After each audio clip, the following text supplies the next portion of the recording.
জি জি। দেখি ভাই একটু সাইড দেন মেহেদি ভাই।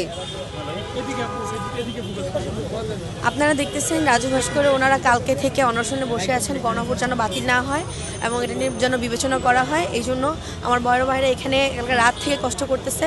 আমরা তাদেরকে এসডিএফের পক্ষ থেকে, আমি এসডিএফের মুখপাত্র হিসেবে তাদেরকে সম্মতি পোষণ করি, এমনকি যেন রাষ্ট্র এমনকি আমাদের সরকার এই গণভোট নিয়ে যেন আবার বিবেচনা করে। এবং গণভোট নিয়ে আমরা কিছুদিন আগে আপনারা দেখছেন যে 11 দলীয় জোট একটা বিক্ষোভ মিছিলের ডাক দিয়েছিলেন, সেটাও সুন্দরভাবে সম্পূর্ণ হয়েছে। এবং এই যে অনশনে আছে আমার বড় ভাইরা, আমি মানে রাষ্ট্রের দৃষ্টি আকর্ষণ করতেছি এবং সরকারের দৃষ্টি আকর্ষণ করতেছি যে তাদের জন্য এবং আমাদের এত কষ্ট না করিয়ে তারা যেন তাড়াতাড়ি গণভোট যেন তারা অ্যাকসেপ্ট করে। এমনকি এই যে গণভোট রায়ের বাতিলটা তারা যেন এটাকে একদম মানে কেউ যেন কোনোদিন এই গণভোট বাতিলের কোনো রকম কোনো মানে কথা উঠাইতে না পারে, তার জন্য যেন সরকারের কাছে আমরা দৃষ্টি আকর্ষণ করতেছি।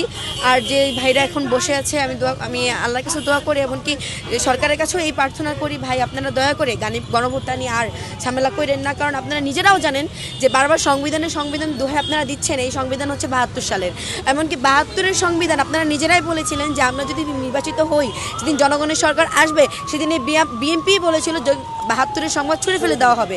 তো এই 72-এর সংবিধানের দোহাই দিয়ে আপনারা কেন গণভোট কেন সংবিধানে লিপিবদ্ধ করতেছেন না, সেটা আল্লাহই জানে। আপনাদের মনে কি আছে সেটাও আল্লাহ জানে। পিপিলিকার বাহাগজায় মরিবাদ করে আপনাদের এটাই বলবো যে আপনারা যদি আপনাদের অবস্থান এমনকি আপনাদের সম্মানটা ধরে রাখতে চান, জনগণকে খেপাতে না চান, তাহলে আপনারা জানেন ইতিহাস সাক্ষী জনগণকে খেপিয়ে কোনো সরকারি আজ অবধি টিকতে পারে নাই। এখন জনগণ গণভবনও চিনে, এখন জনগণ বঙ্গভবনও চিনে, এখন জনগণ এয়ারপোর্টও চিনে। আপনারা কি মনে করেছেন আগের বার তো পালাইতে পারছে, এখন আপনারা পালাইতে পারবেন না। এই জন্য আপনাদেরকে আমরা অনুরোধ করতেছি যে আপনারা দয়া করে গণভোট যে বাতিলের যে বিষয়টা সেটাই বাতিল করে দেন। যে গণভোটের যে বাতিলের যে কথাগুলো ওঠে তাদেরকে আরও পানিশমেন্ট দেন, যাতে গণভোট নিয়ে কেউ কথা বলতে না পারে। আর সংবিধান দোহাই দেওয়া বন্ধ করেন। ধন্যবাদ ভাই, আর কিছু না বলুন।